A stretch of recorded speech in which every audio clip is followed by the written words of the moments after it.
Bapak, Ibu, Saudara-saudari, adik-adik, para sahabat Yesus di Paroki Santo Yosef Medari dan di Stasi Santo Thomas Sayegan, dan juga para sahabat Yesus dimanapun Anda berada. Kembali marilah kita belajar ilmu sejati pada hari Senin tanggal 15 Februari tahun 2021. Kita mengawali belajar ilmu sejati kita dengan berdoa dalam nama Bapa, Putra, dan Roh Kudus. Amin. Allah Bapa yang Maha Rahim, semoga kami semakin mengenal diri kami. Ajarilah kami saling membimbing dan mengasuh sebagaimana putra dan putri sebapa yang menyayangi umat ciptaannya. Dengan pengantaran Kristus Putramu Tuhan kami, yang bersama Dikau dan Roh Kudus hidup dan berkuasa Allah sepanjang segala masa. Amin.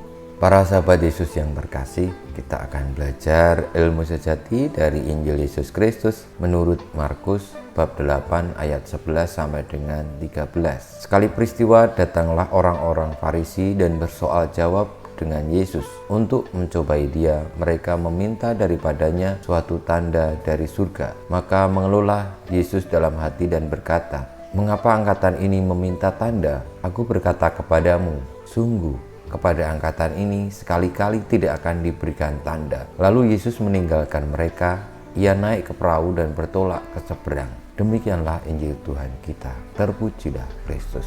Para sahabat Yesus yang terkasih, kiranya sabda Tuhan tentang bagaimana Tuhan Yesus mengeluh terhadap orang-orang Farisi yang meminta tanda dari surga sungguh menjadi pembelajaran bagi kita, bahwa dalam hidup ini manusia kadang-kadang meminta mukjizat ataupun bukti yang tampak bahwa ada sesuatu kekuatan yang istimewa dari seseorang ataupun dari peristiwa tertentu sebelum kita percaya. Artinya bahwa ada sesuatu yang luar biasa, entah itu mukjizat, entah itu peristiwa yang di luar nalar, baru kita percaya bahwa itu dari surga. Saudara-saudariku, para sahabat Yesus yang terkasih, yang dikeluhkan oleh Tuhan Yesus sebenarnya adalah soal ketidakpercayaan orang-orang Farisi tentang hidup ini yang diatur oleh Tuhan, yang bahkan dalam hal-hal yang nalar sekalipun itu ada kuasanya, ada tandanya.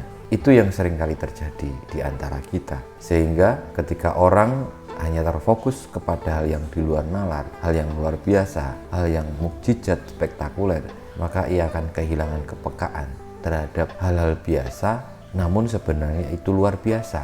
Hal-hal yang menjadi tanda dari Allah, meskipun itu sesuai dengan nalar kita. Justru yang lebih banyak yang ternyata ada, itu adalah kehadiran Allah melalui hal-hal yang biasa, yang sederhana, karena memang itu realitas yang kita alami, soal kehidupan sehari-hari, soal bagaimana kita berrelasi dengan yang lain, soal kesulitan, penderitaan, sakit, derita, bencana. Itu kan sesuatu yang lumrah, hal yang dalam nalar kita itu memang bisa kita pahami. Di dalam situasi itu tanda Tuhan ada. Saudara-saudariku, marilah kita lebih peka lagi terhadap Tuhan yang memberikan tanda dalam hidup kita sehari-hari. Karena tanpa Dia, kita tidak bisa menjalani hidup kita yang bahkan sangat sederhana ini dengan penuh kepercayaan dan penuh keyakinan bahwa kita semua dituntun oleh-Nya. Kita mohon berkat Tuhan untuk hidup kita. Kemuliaan kepada Bapa dan Putra dan Roh Kudus, seperti pada permulaan sekarang, selalu, dan panjang segala abad.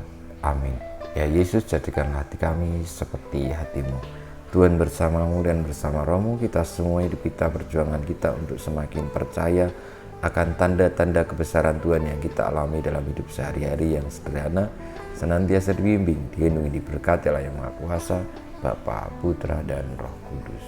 Amin.